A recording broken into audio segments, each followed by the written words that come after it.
Good evening, everyone. I would like to welcome all of you and thank you all for coming here tonight to share with us this blessed day, the day of the wedding of my daughter, Carolyn, to my son-in-law, Eric. I'll tell you a little bit about Carolyn. She is very special. She is very smart, very sensitive, and very stubborn, as Eric should know by now. She always been an overachiever. She finished on top of her class at her elementary and middle school at St. Albert in Council Bluffs and high school in Duchesne Academy in Omaha. She scored high on her ACT, so she decided to join the biomedical engineering program at Johns Hopkins University. That's where she met another overachiever, Eric, who was coming from California, and they fell in love. Carolyn graduated from Johns Hopkins with distinction and decided to join a PhD program at Boston University. She's currently working on a cure for Parkinson's disease and for seizure disorder. And she promised me that before she's done with the 5 years, she'll find a cure for diabetes too. So thank you again for coming here tonight.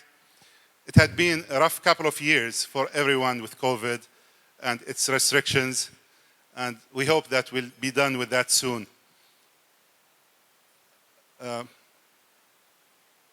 I would like every one of you to have fun and make up for the lost time that we had over the last 2 years.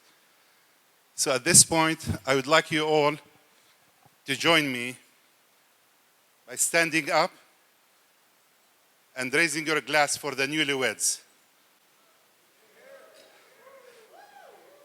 For a long life and happy marriage, full of love, success, and plenty of kids. Cheers.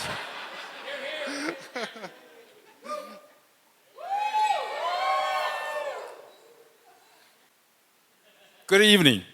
Well, I'm a bit nervous here, as this is a once-in-a-lifetime opportunity to speak at my son's wedding.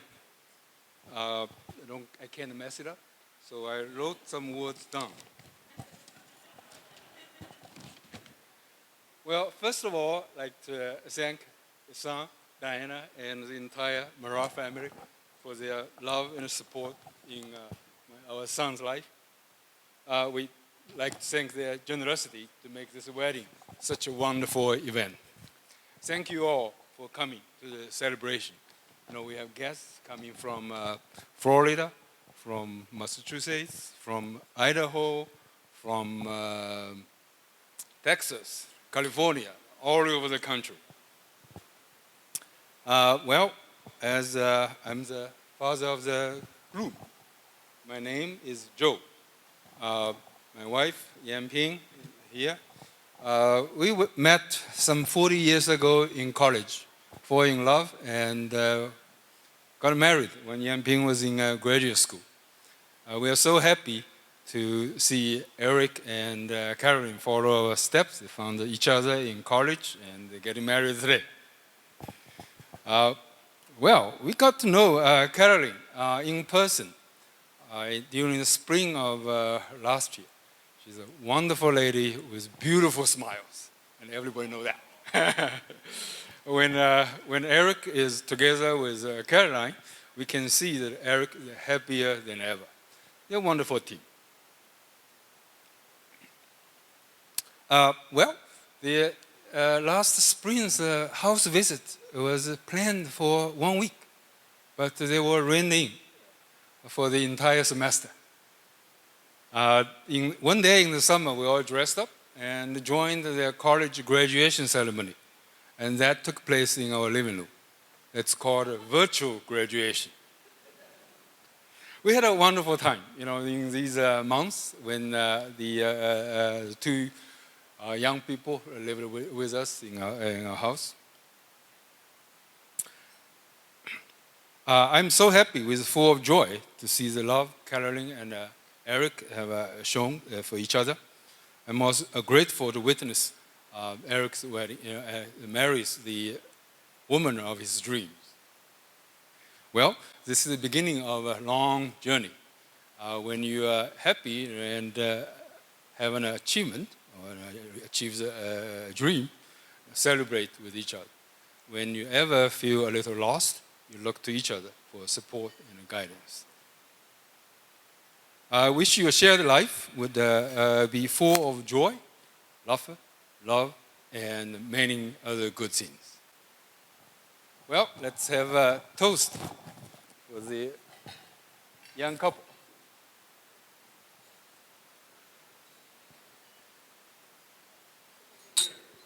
Cheers. Hello. All right. Hello, everyone. Oy, oy, oy. Hello, everyone. For those of you who don't know me, my name is Kevin Torgus. I am the stray that Carol and Eric let in when we started college together. And Eric made the terrible mistake of asking me to do this, so you're welcome. And I apologize in advance. So Eric and I got to know each other a little over 5 years ago, back when we both started college.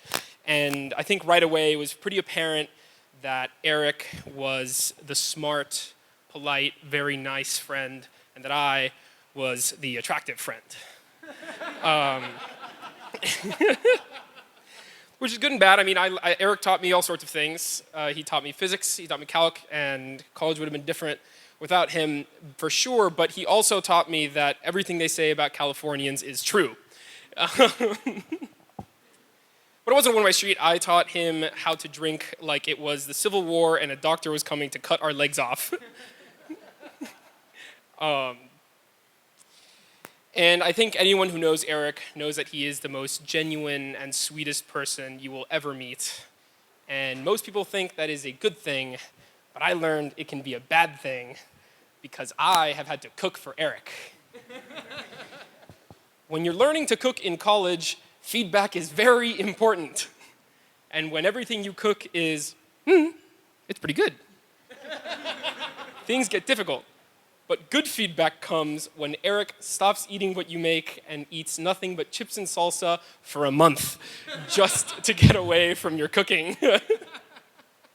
Thank you, Eric. But for real, congratulations to you both.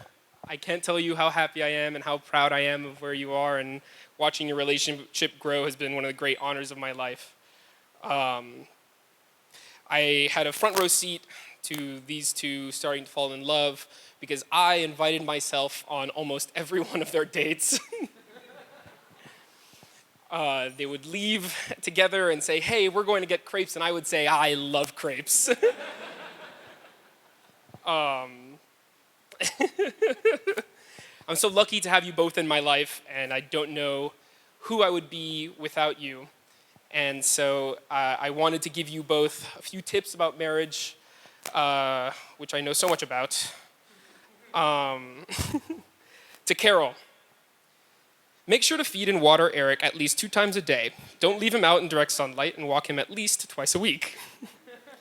If he says he's making dinner and that it's a surprise, keep a fire extinguisher with you for the rest of the day. If you buy gummy worms at any point during your time together, keep them in a locked safe or they will disappear, and Eric will have a stomachache within the hour. And to Eric, don't take her axe throwing unless you are willing to lose a body part. If she tells you she's having a rough day, that means she wants raspberry cheesecake. And if she tells you she's having a good day, that also means she wants raspberry cheesecake. And she'll never admit it, but she loves cheesy movies, especially romantic ones. So keep some stored away with a nice soft blanket for whenever it's rainy out. I love you both so much. Thank you for being my best friends, and congratulations.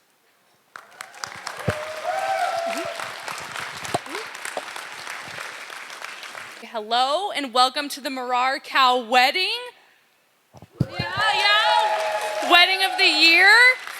To introduce myself, I am Maggie Bockert, the maid of honor.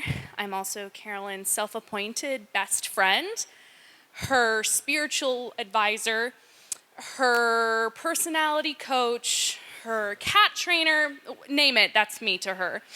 I'm so honored to have been asked to be in this beautiful wedding party. I'm overjoyed that I got to be a part of this beautiful day, and I am shocked I was given a microphone. So, I've known Carolyn a long time. We met the first week of high school, which was 9 years ago, in a classical dance and etiquette class at our high school, Duchesne. Everyone was required to learn classical dances like the waltz and the box step. Because as you all know, we're living in the 1800s, and you never know when a suitor might stop by and just need to take you on a dance. That first day in class, we were told to pair up to begin practicing, and I looked around at everyone. All my classmates were excited. They were enjoying their day. They were looking forward to the lesson, and then I saw Carolyn, who was the only person who looked as miserable as I felt on the inside, and I knew from that moment on that I wanted to be her best friend. We spent the rest of high school together, completely inseparable. We spent all of our time complaining about schoolwork and panicking about our futures. I was really worried that when she went to college, we were going to drift apart. She went off to the East Coast, and I stayed here in Omaha. I was full of fears that she was going to find a best friend prettier than me and smarter than me. Isn't that ridiculous? But to my delight, we stayed in close contact. We talked nearly every week, sharing our fears, catching each other up on our lives, and sharing our joys with one another. And for Carolyn, one of the biggest joys that she was able to share with me was when she met Eric. When you meet your soulmate, it's obvious to everyone around you. You're full of this undimmable happiness that is clearly visible to all your friends and family. And when Carolyn first told me about Eric, you could tell that she'd already found her other half by the way that her eyes lit up every time she talked about him. From the beginning of the relationship, it was obvious to all of us that Carolyn and Eric had not only managed to find true love, but also deep and unrelenting friendship. I hope you both continue to challenge each other to grow, keep one another grounded and safe, and know that everyone here loves you. May you see many golden years together. To Carolyn and Eric, everyone.